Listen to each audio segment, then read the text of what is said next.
అందరికీ నమస్కారాలు. నా పేరు Kolla Hanumantharao, retired chief manager Andhra Pragathi Grameena bank. నిన్న ఒక సంఘటన చోటు చేసుకుంది.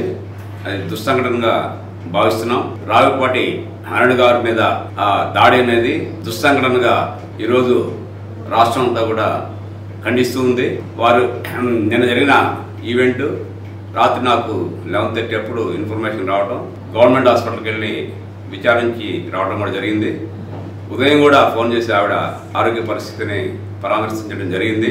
జనసేన పార్టీ చాలా క్రమశిక్షణమైన పార్టీగా రాష్ట్రమే ఉంది. ఈరోజు భారతదేశంలో కూడా అందరూ కూడా చెప్పుకునే విధానంలో జనసేన పార్టీ నడుస్తుంది. జనసేన పార్టీ యొక్క అధిష్టానం, అధ్యక్షులు గారు ఎన్నో పర్యాయాలు ఎన్నో విషయాలు జనసేన నాయకులకు కానీ, సైనికులకు కానీ, జనసేన వీర మహిళలకు కానీ, అదేవిధంగా కార్యకర్తలకు కానీ తెలియజేశారు. ఎప్పుడూ కూడా జన సైనికులు చాలా సంయమనం పాటించాలని, క్రమశిక్షణతో మెలగాలని, ఎదుటివారి కవింపు చర్యలకు ఎక్కడా కూడా లోను కాకూడదని, దాదాపు 99 సార్లు సంయమనం పాటించి శాంతం వహించి అయినప్పటికీ కూడా మన శాంతాన్ని పరీక్షించే విషయంలో ఎదుటివారు మనల్ని ఇబ్బంది చేస్తుంటే, రెచ్చగొడుతుంటే, మనల్ని ఇబ్బంది చేస్తుంటే అలాంటి వ్యక్తిని 100సారి మాత్రమే గట్టిగా ఖండించాలని, అది కూడా ఎప్పుడు కూడా వ్యక్తిగత దోషణలకి మనం వెళ్ళకూడదని, వాళ్ళ ఫ్యామిలీ మెంబర్స్ ని ఎప్పుడు కూడా బయటకు రాకూడదని, ఎప్పుడు పార్టీ సిద్ధాంతాలు, పార్టీ వ్యవహారాలతోనే మాట్లాడాలని, ప్రజాక్షేమంలో ప్రజాప్రతినిధులు పనిచేసే విధానం కానీ, వారు ప్రజలకు చేసే ఇబ్బందుల గురించి మాత్రమే మాట్లాడాలని ఎన్నోసార్లు సలహాలు, సూచనలు ఇవ్వడం జరిగింది. అదేవిధంగా రాయపాటి అరుణ గారు రాష్ట్ర అధికార ప్రతినిధిగా ఎన్నో డిబేట్స్ కానీ, ఎన్నో ఇంటర్వ్యూస్లో కానీ, ఎన్నో వీడియోస్ కానీ చేశారు. వారి యొక్క వీడియోస్ కానీ, డిబేట్స్ కానీ, ఇంటర్వ్యూస్ కానీ మన రాష్ట్రమే కాదు దేశం, అదేవిధంగా ఎన్ఆర్ఐస్ కూడా ఆవిడ యొక్క వీడియోస్, రికార్డ్స్, అదేవిధంగా డిబేట్స్, ఇంటర్వ్యూస్ వస్తున్నాయంటే దానికోసం ఎదురు చూస్తుంటారు. ఎందుకంటే ఆవిడ సబ్జెక్ట్ మీద గట్టిగా మాట్లాడతారు. ఏ రోజు కూడా పార్టీ సిద్ధాంతాలతోనే మాట్లాడతారు కానీ ఒక వ్యక్తిగత దోషంలో కానీ ఏ రోజు కూడా మాట్లాడిన చరిత్ర ఆవిడ దగ్గర లేదు. కేవలం సబ్జెక్ట్, ఆ సబ్జెక్ట్ కూడా పూర్తి సిద్ధాంతాలతో, ప్రజా బాహుళ్యంలో ప్రజల యొక్క జీవన విధానాన్ని, రాష్ట్ర పరిస్థితుల్ని, రాజకీయ ప్రతినిధులు రాష్ట్ర ప్రజలు చేసే ఇబ్బందుల్ని, రాష్ట్రం యొక్క ఇబ్బందులు, ఆర్థిక విధానాలు, వారి యొక్క జీవన విధానాల్లో ప్రజాప్రతినిధుల యొక్క పాత్ర గురించి మాట్లాడతారే కానీ ఎప్పుడు కూడా ఎక్కడ కూడా వ్యక్తిగత దోషణలకి పాల్పడటం కానీ మాట్లాడటం కానీ జరగలేదు. అలాంటి రాయపాటి అరుణ్ గారి మీద ఈరోజు దాడి అనేది అది దుస్సంఘటన చర్యగా భావించాలి. వారు కూడా చెప్పారు, ఇది వ్యక్తిగతంగా నా మీద ఏర్పాటు చేసుకున్న కక్షే కానీ తర్వాత పార్టీకి ఇలాంటి ఇది లేదు. నాకు పార్టీ మీద పూర్తి స్థాయి స్వచ్ఛత ఉంది. నేను నీతి, నిజాయితీ, నిబద్ధత, అంకిత భావంతో పనిచేస్తున్నాను. నేను ఉన్నంతకాలం పవన్ కళ్యాణ్ గారు జనసేన యొక్క పార్టీ సిద్ధాంతాలతోనే నేను జీవిస్తానని చెప్పడం జరిగింది. అదే పద్ధతుల్లో ప్రయాణం చేస్తుంది.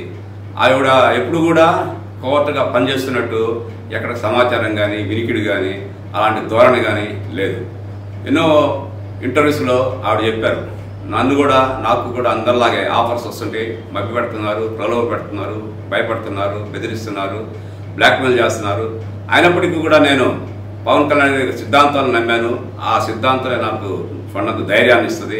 నా వెనుక ఆ సిద్ధాంతాల యొక్క బలం ఉన్నది.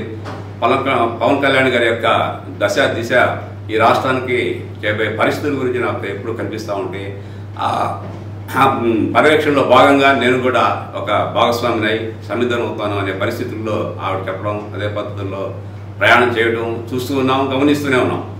కానీ ఇది అనుకోని పరిస్థితుల్లో జరిగిన దుర్ఘటనగా భావించవచ్చు. అదేవిధంగా ఆవిడ వ్యక్తిగత స్వార్థం కోసమో లేదా వెంటనే దేశ రాజకీయాల్లోనో, రాష్ట్ర రాజకీయాల్లో కొండంత ఎదగాలనో, లేకపోతే హైప్ కావాలనో, ఏదో ఒక వర్గాన్నో, కూటమినో ఏర్పాటు చేసుకోవాలన్న పరిస్థితుల్లో ఆవిడ ఎప్పుడు కూడా పనిచేయలేదు. ఆవిడ కేవలం పార్టీ కోసమే పనిచేస్తున్నారు. ఈ విషయం అందరూ జన సైనికులు, వీర మహిళలు, పార్టీ కార్యకర్తలు అందరూ గమనిస్తూ ఎక్కడికక్కడ బేరీజు వేసుకొని మనందరం కలిసి ఉందాం, కలిసి పనిచేద్దాం, కలుపుకుందాం అనే సిద్ధాంతంతో ముందుకెళ్ళాలి. ఎలాంటి పరపక్షాలు జరిగినప్పటికీ కూడా ఏదైనా ఇష్యూస్ ఉంటే పెద్దలు అంటే సీనియర్ సిటిజన్స్ ఉంటారు, సీనియర్స్ ఉంటారు, అదేవిధంగా ఇంటలెక్చువల్ కమిటీస్ ఉంటాయి, పెద్దలు ఉంటారు, వాళ్ళ దగ్గర సమక్షంలో కూర్చొని మాట్లాడుకొని ఇష్యూస్ ఉంటే ప్యాసిఫై చేసుకోవచ్చు. సహజంగా అందరూ ఎక్కువ యువత ఉంటుంది కాబట్టి జనసేనలో ఇలాంటి ఈగోస్ పోవడం సహజం. అలాంటి ఈగోస్ ఉన్నప్పుడు పెద్దల సమక్షంలో కూర్చొని రాజకీయ నాయకులు వ్యవహారం అనేది కాదు. అక్కడ పెద్ద రకం అంటే పెద్దలు, పెద్ద మనిషి పెద్దన్న పాత్ర వహించాలని ఎన్నోసార్లు పవన్ కళ్యాణ్ గారు చెప్పారు. అలాంటి పెద్దన్న పాత్ర వహిస్తూ పెద్దల దగ్గర కూర్చొని సీనియర్ సిటిజన్స్తో పాటు మనం కూడా కూర్చొని వాళ్ళతో పాటు మాట్లాడుకొని ఇట్లాంటి ఇష్యూస్ని ఎప్పటికప్పుడు ప్యాసిఫై చేసుకుంటే గ్రౌండ్ లెవెల్లో వర్క్ చేస్తూ ప్రజలకు బాగా దగ్గర కావాలి. ప్రజాసేవే పరమార్థంగా జనసేన యొక్క పార్టీ యొక్క ఆవిర్భావం నుంచి ఏర్పడిన విధానాల్లో భాగస్వాములై పనిచేయాలని కోరుకుంటున్నాను.